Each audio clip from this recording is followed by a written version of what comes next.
बिस्मिल्लाहिर्रहमानिर्रहीम। अस्सलाम वालेकुम डियर स्टूडेंट, कैसे हैं आप सब। उम्मीद करता हूँ हेड ऑफिस से होंगे। स्टूडेंट्स, आज हमने class 9 physics chapter number 1 start करना है।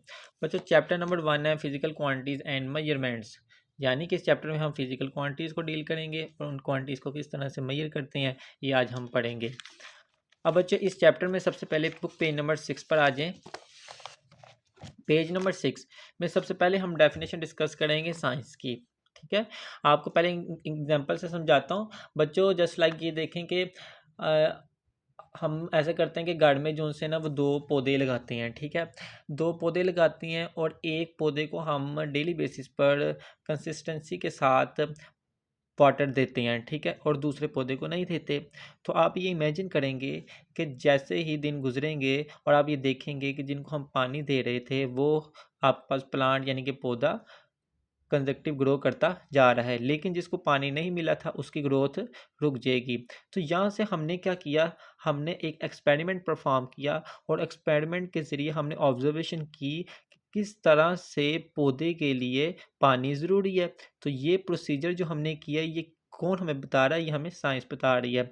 ठीक है, होता तो ये अल्लाह पाक की मर्ज़ी से ना, हर चीज़ साइंस जो सी है वो तो हम पढ़ रहे हैं, लेकिन कानून किसके हैं, अल्लाह पाक के हैं। ठीक है,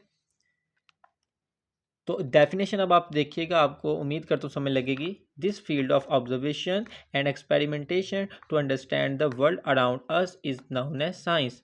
कि अल्लाह ताला ने जो ये दुनिया बनाई है उसको समझने के लिए साइंस हमें मदद देती है। किस तरह से हम चीज़ों पर क्या करते हैं, एक्सपेरिमेंट करते हैं, फिर उसको ऑब्जर्व करते हैं। ठीक है, जिससे हमें उनके बारे में पता लगता है। तो ये सारा क्या है, साइंस है। ये डेफिनेशन आपने करनी है। एक एग्जाम्पल लिखिएगा इस तरह से, देखें ज़रा। आपने कहना है प्लांट्स वाटरिंग साइंस, कि जो पौधों को पानी मिलता है वो भी एक साइंस है।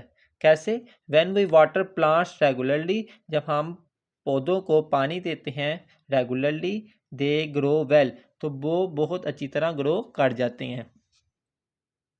नेक्स्ट क्वेश्चन बच्चे हम पढ़ेंगे फिजिकल क्वांटिटीज़ क्या होती हैं और नॉन फिजिकल क्वांटिटीज़ क्या होती हैं। तो सबसे पहले इसकी डेफिनेशन देखें, फिर मैं आपको समझाता हूँ। आपने यहाँ पे लिखा होगा आपकी बुक पे सम ऑफ दीज का वर्ड। बच्चे, ये सम ऑफ दीज के वर्ड को आपने कैंसिल कर देना है। यहाँ पर आपने लिखना है क्वांटिटीज़ डैट। क्या लिखेंगे, क्वांटिटीज़ डैट, आगे measured directly and indirectly using some tools and instruments. क्या समझ लगी, मतलब ये ऐसी क्वांटिटीज जिसको हम डायरेक्टली या इनडायरेक्टली मेजर कर सकें। ठीक है, यूजिंग टूल्स, टूल्स की मदद से। अब टूल इसमें क्या है, एग्जांपल से समझते हैं। देखें, जैसे कि बच्चे आपने लेंथ मेजर करनी है। ठीक है, तो आप क्या करोगे, स्केल यूज़ करोगे ना। जैसे कहता है कि आप 3 सेंटीमीटर का ट्राइंगल बनाएं, जिसकी ऐसा ट्राइंगल बनाएं जिनकी साइड 3 सेंटीमीटर हो, तो आप किसका यूज़ करते हो, स्केल का। ठीक है, तो जब भी हमें कोई चीज़ मेजर करनी हो और उसके लिए हमारे पास इंस्ट्रूमेंट हो, यानी कि जब हमें किसी चीज़ की लेंथ मेजर करनी हो उसके लिए इंस्ट्रूमेंट क्या होगा, रूलर। अब हमने टाइम मेजर करना है, तो टाइम मेजर करने के लिए हमारे घरों में क्लॉक लगी होती है ना, तो क्लॉक क्या है, इंस्ट्रूमेंट है। टाइम क्या, एक क्वांटिटी है। इसी तरह से रूलर क्या था, एक इंस्ट्रूमेंट था, और लेंथ क्या थी, एक क्वांटिटी। तो ऐसी क्वांटिटीज़ जिसके लिए कोई ना कोई इंस्ट्रूमेंट हो, लाइक रूलर, लाइक क्लॉक। इसी तरह से एक और एग्जाम्पल देखें, द टेम्परेचर हम मेजर करते हैं ना अपनी बॉडी का, तो हम डॉक्टर के पास जाते हैं, तो किस चीज़ का यूज़ करते हैं टेम्परेचर मेजर करने के लिए, थर्मोमीटर का। ठीक है, तो ऐसी क्वांटिटीज़ जिनके लिए हमारे पास, जिनको मेजर करने के लिए हमारे पास इंस्ट्रूमेंट हो, उन क्वांटिटीज़ को क्या कहते हैं, फिजिकल क्वांटिटीज़। फिर से पढ़ते हैं, quantities that measured directly and indirectly using some tools, जिनको मेजर करने के लिए कुछ टूल्स हों या फिर इंस्ट्रूमेंट्स हों, उनको हम कहते हैं फिजिकल क्वांटिटीज़। फिजिकल क्वांटिटी में आपने ये डेफिनेशन लिखनी है इंस्ट्रूमेंट्स तक, और साथ में आपने इसमें से कोई सी एक एग्जांपल, अगर आप ज़्यादा लिखना चाहें फिर भी ठीक है। अब बच्चे बात करते हैं नॉन फिजिकल क्वांटिटीज़ की। अब आपने यहाँ से इसकी डेफिनेशन शुरू करनी है। क्वांटिटीज़ डैट, यहाँ पे लिखा होगा ब्यूटी का लफ्ज़, ये इसको कट करें, यहाँ पे लिखें quantities that can not be measured, ऐसी क्वांटिटी जिसको हम मेजर ना कर सकें टूल्स या इंस्ट्रूमेंट्स की मदद से, या ऐसी क्वांटिटी जिसके लिए हमारे पास टूल्स ही ना हो, इंस्ट्रूमेंट हो ही ना, उनको हम कहते हैं नॉन फिजिकल क्वांटिटीज़। ऐसी क्वांटिटी जिसको मेजर करने के लिए कोई इंस्ट्रूमेंट या टूल्स ना हो, या ऐसी क्वांटिटी जो मेजर ही ना की जा सकें, उनको कहते हैं नॉन फिजिकल क्वांटिटीज़। बच्चे एग्जाम्पल जैसे कि लिखा हुआ लव, प्यार, कोई पर्सन जैसे कि घर में बहन भाई एक दूसरे से प्यार करते हैं, ठीक है, तो ये कभी ये तो नहीं कह सकते ना मैं आपसे जो है 50 प्यार करता हूँ, 60 प्यार करता हूँ, ठीक है, बस एक लफ्ज़ बोला जाता है। इसी तरह से फेयर हो गया, विजडम हो गया, इस तरह तो नहीं कहते ना कि मुझे उससे 50% डर लगता है, इस तरह लगता है, ठीक है, या मुझे उस पर 50% इत्मीनान है। तो विजडम, तो इसकी कोई वैल्यू नहीं होती है, ठीक है, जिनकी कोई वैल्यू ना हो वो आपके पास नॉन फिजिकल क्वांटिटीज होती हैं। तो आप इनमें से कोई से एक दो एग्जांपल लिख लें, तो ये आपको पेपर में आएगा, अलग अलग भी पूछ सकते हैं या फिर डिफरेंशिएट में भी पूछा जा सकता है। लाइक बच्चों इस तरह से क्वेश्चन बनेगा, define physical and non physical quantities, इस तरह से भी आपने याद रखना है इसको, और इस तरह से भी differentiate between physical and non physical quantities, दोनों तरीकों से याद रखना है, ठीक है। इस तरह भी आएगा तो एक डेफिनेशन और एग्जाम्पल, इस तरह भी आएगा तो डेफिनेशन और एग्जाम्पल। अब ये देखें, ये बॉक्स वाला क्वेश्चन ये बहुत इंपॉर्टेंट है, ये आपके एक्सरसाइज में पूछा जाएगा। इसमें कहा जाता है is a non physical quantity has dimension, क्या नॉन फिजिकल क्वांटिटी की डायमेंशन होती हैं। बच्चे डायमेंशन हर उस चीज़ की होती है जिसकी लेंथ विड्थ या हाइट हो, लेकिन नॉन फिजिकल क्वांटिटीज़ की तो कोई चीज़ नहीं होती। हमने कभी सुना है कि लव की कोई लेंथ होती है, या फेयर की कोई लेंथ होती है, या विजडम की कोई लेंथ होती है। तो जिन चीज़ों की लेंथ ना हो, हाइट ना हो, विड्थ ना हो, उनकी डायमेंशन भी कभी नहीं होती। तो इसका का आंसर क्या होगा, सिर्फ नो।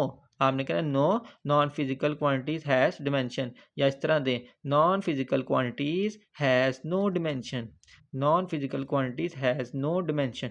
ये नो नहीं लिखा होगा, ये नो आपने लिख लेना यहाँ पर। अब नेक्स्ट पेज नंबर 7 पर आ जाएं। ये बॉक्स देखें, बॉक्स टेबल पॉइंट 1.1, इसमें आपके पास फीचर्स लिखे हैं फिजिकल क्वांटिटीज़ और नॉन फिजिकल क्वांटिटीज़। फीचर में बच्चे सबसे पहले लिखा हुआ मेजरमेंट, पूछा ये जाता है क्या फिजिकल क्वांटिटीज़ की मेजरमेंट होती है। हमने तो पढ़ा था ना कि फिजिकल क्वांटिटीज़ को मेजर कर सकते हैं, जैसे कि लेंथ के लिए रूलर है, टाइम के लिए क्लॉक है, टेम्परेचर के लिए थर्मोमीटर है। तो हम क्या कहेंगे, यस। तो क्या नॉन फिजिकल क्वांटिटीज़ को मेजर कर सकते हैं, नो। फिर इस तरह से आपसे पूछा है कि क्या फिजिकल क्वांटिटीज़ के लिए कोई इंस्ट्रूमेंट होता है, तो होता है, हमने पीछे पढ़ा है कि जैसे कि लेंथ के लिए रूलर था, तो हम कहेंगे यस। इस तरह से नॉन फिजिकल क्वांटिटीज़ के लिए कोई इंस्ट्रूमेंट नहीं होता, कोई आला नहीं हमारे पास होता जिसे हम मेजर कर सकें। क्या आपने कभी देखा है कि खौफ मेजर करना हो, मुझे कितना खौफ है, तो मेरे पास कोई इंस्ट्रूमेंट हो, नहीं। इस तरह न्यूमेरिकल वैल्यू एंड यूनिट, हाँ फिजिकल क्वांटिटीज़ की न्यूमेरिकल वैल्यू भी होती है और उनका कोई ना कोई यूनिट भी होता है। न्यूमेरिकल वैल्यू का मतलब ये देखें, जैसे कि कहते हैं कि 2 घंटे हो गए हैं, टाइम जो है ना वो 2 बज गए हैं, तो 2 का लफ्ज़ आया ना, तो 2 क्या है, न्यूमेरिकल वैल्यू। फिर उसका यूनिट होता है ना, जैसे कि टाइम, टाइम के यूनिट हम क्या कहते हैं, 2 घंटे, आवर्स क्या यहाँ पे यूनिट है, ठीक है। जैसे कि कोई मैथ्स है, मैथ्स के लिए क्या यूनिट होता है, किलोग्राम। तो हमने सिर्फ आंसर क्या देना है, यस। फिर इस तरह से नॉन फिजिकल के लिए नो, जब उसको मेजर ही नहीं कर सकते तो उसकी न्यूमेरिकल वैल्यू कहाँ से आ गई, नो। फिर एग्जांपल कोई सी दो, यहाँ पर आप लिख सकते हैं लेंथ, टाइम, या फिर मैथ्स वॉल्यूम। लेंथ टाइम भी लिख सकते हैं, मैथ्स वॉल्यूम जो मर्जी लिखें। और ये पीछे हमने पढ़ी थी एग्जांपल, विजडम हो गया। फिर लव लिख सकते हैं, इसकी जगह अफेक्शन लिख सकते हैं, पीछे आप देख लें, इसमें से कोई भी लिख सकते हैं। यहाँ पर हमने जो पढ़ी है, ठीक है, इसमें से कोई सी लिख लें। अब बच्चों इस लेक्चर में लास्ट जो टॉपिक हम करेंगे वो बेस एंड ड्राइव क्वांटिटीज़ है, ठीक है। इसका निशान जो है ना बुक पे आपको प्रॉपर नज़र नहीं आएगा, वो मैं आपको लिखवाता हूँ, वो आप वहाँ से देखें तो आपके लिए आसानी होगी इंशाल्लाह।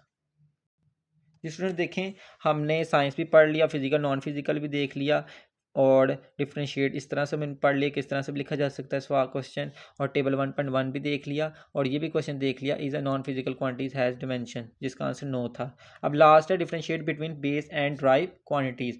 तो आपने इसकी डेफिनेशन लिखनी है सबसे पहले बेस क्वांटिटीज़ की। Base quantities are those quantities, base quantities ऐसी क्वांटिटीज़ होती हैं which can be express independently, यानी कि जिनको इंडिपेंडेंटली लिखा जा सके। मतलब ये कि जो किसी के ऊपर डिपेंड ना करें। जैसे कि बच्चे एग्जांपल समझे, फिर डेफिनेशन समझ लग जाएगी। जैसे कि लेंथ, कभी देखा है कि हमने कहा हो कि किसी चीज़ को मिलाएं तो फिर लेंथ बनती है, नहीं, लेंथ को लेंथ ही कहते हैं और उसका कोई नाम नहीं। मैथ्स को मैथ्स ही कहते हैं, उसका कोई नाम नहीं। टाइम को टाइम ही कहते हैं, किसी चीज़ के ऊपर ये डिपेंड नहीं करती। अब ड्राइव आगे पढ़ेंगे ना तो आपको ज़्यादा बेस की समझ लगेगी, ठीक है। आपने क्या याद रखना है, ऐसी क्वांटिटी जो किसी पर डिपेंड ना करे, जो इंडिपेंडेंट हो। जैसे कि लेंथ, मैस, टाइम एग्जांपल लिख सकते हैं। Derived quantities are those quantities which can be express in terms of base quantities, यानी कि ड्राइव, आप ये भी डेफिनेशन लिख सकते हैं, derived quantities which depend on base quantities, या फिर ड्राइव क्वांटिटीज ऐसी क्वांटिटीज होती हैं विच कैन बी एक्सप्रेस, जिन्हें लिखा जा सके इन टर्म्स ऑफ बेस क्वांटिटीज, यानी कि जो बेस क्वांटिटीज को मिलाकर बने उनको ड्राइव क्वांटिटीज कहते हैं। जैसे कि बच्चे एग्जांपल समझे, जैसे कि वेलोसिटी है, अब आप आगे पढ़ेंगे वेलोसिटी का फार्मूला। बच्चों वेलोसिटी का फार्मूला होता है डिस्टेंस ओवर टाइम, ठीक है। अब ये जो डिस्टेंस है ना, डिस्टेंस डिस्टेंस बेसिकली लेंथ ही होती है ना, फासला, फासला क्या होता है, लेंथ। तो हमने पढ़ा था कि लेंथ तो एक बेस क्वांटिटीज है, यानी कि डिस्टेंस भी एक क्या हुआ, बेस क्वांटिटीज। और टाइम भी हमने पढ़ लिया कि टाइम क्या था, एक बेस क्वांटिटी, तो टाइम भी क्या है, बेस। अब आपने देखा दो बेस क्वांटिटीज को जब मैंने मिलाया तो मुझे एक नई क्वांटिटी मिली जिसको मैंने वेलोसिटी का नाम दिया, जो कि क्या थी, एक ड्राइव क्वांटिटी, ठीक है, ड्राइव क्वांटिटी। यानी कि ड्राइव क्वांटिटीज ऐसी क्वांटिटीज होती हैं जो बेस क्वांटिटीज से मिलकर बने, यानी कि जो बेस क्वांटिटी पर डिपेंड करें, ठीक है। Derived quantities are those quantities which can be express in terms of base quantities, जिन्हें लिखा जा सके बेस क्वांटिटीज की तरह लिखा जा सके, ठीक है। तो इस तरह एक्सेलरेशन भी आप पढ़ेंगे। एक्सेलरेशन का फार्मूला होता है वेलोसिटी ओवर टाइम। तो वेलोसिटी क्या थी, वेलोसिटी तो ड्राइव क्वांटिटीज है, लेकिन वेलोसिटी बज़ाहिर खुद किससे बनी थी, बेस क्वांटिटीज से। तो इस वेलोसिटी को भी में आगे क्या आ जाती है, बेस क्वांटिटीज आ जाती हैं। तो अगर मुझे वेलोसिटी चाहिए एक्सेलरेशन के लिए तो मुझे क्या यूज़ करना पड़ा था, बेस। तो वेलोसिटी में भी बेस क्वांटिटीज मौजूद है, टाइम वैसे ही बेस क्वांटिटीज है। तो एक्सेलरेशन यानी कि ड्राइव क्वांटिटी तब मिलेगी जब बेस क्वांटिटीज यूज़ होंगी। तो ऐसी क्वांटिटी जो बेस क्वांटिटी से मिलकर बने उसको कहते हैं ड्राइव क्वांटिटीज। तो बच्चे ये डेफिनेशन लिखिएगा अच्छी तरह से और दो एग्जाम्पल दीजिएगा, इसमें भी डेफिनेशन और दो एग्जाम्पल। तो आपने जो टॉपिक किया 1.2 वहां तक हमारे पास क्वेश्चन बने थे, 1, 2 वाला ये, थर्ड वन ये, फोर्थ और फिफ्थ, 5 क्वेश्चन आपने अच्छी तरह से करने हैं। बाकी बच्चों अगर आप चैनल पे न्यू हैं तो आप सब्सक्राइब करें चैनल को, ताकि नेक्स्ट वीडियोस भी जल्द जल्द आपके पास पहुंच जाए। ख्याल रखें, अल्लाह हाफिज़।